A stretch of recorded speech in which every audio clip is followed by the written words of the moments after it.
সচেতন নাগরিকের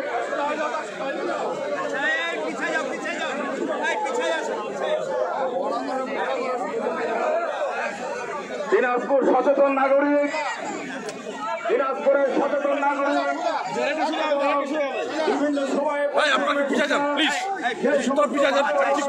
উপস্থিত হয়েছে। আমি আমার ব্যক্তিগত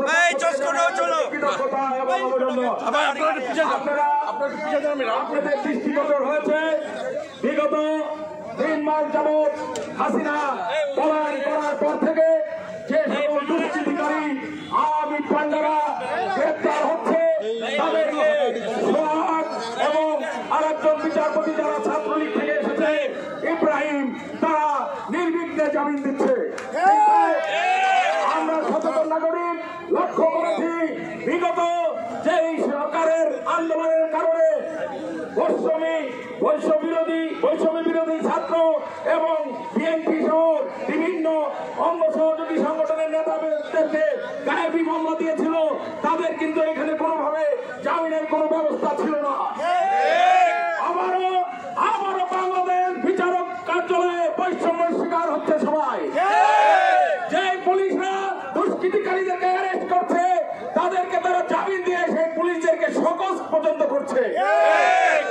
তাই আজকে এই দিনাজপুরের জাগ্রত জনতা জেগেছে, এখানে ছাত্র জনতা জেগেছে, বিভিন্ন পর্যায়ের মহিলা কর্মীরাও এখানে এসেছে, দিনাজপুর পৌরসভার সাবেক কাউন্সিলররা এখানে এসেছে, দিনাজপুর পৌরসভার সাবেক ভারপ্রাপ্ত প্যানেল মেয়র এখানে এসেছেন, আর এখানে ছাত্র দলের ছাত্র নেতারাও এসেছে। তাই আজকে এখানে সংক্ষিপ্ত ভাবে যার যতটুকু বলার আছে এখানে বলতে পারেন। প্রথমে আমি অনুরোধ করব সমাজসেবক এবং ছাত্র প্রতিনিধি জনাব রেজাউর রহমান রেজাকে কিছু বলার জন্য। বিসমিল্লাহির রহমানির রহিম।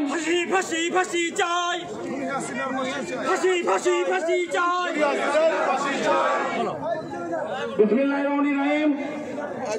বিগত 16 এই ফ্যাসিস্ট আওয়ামী সরকার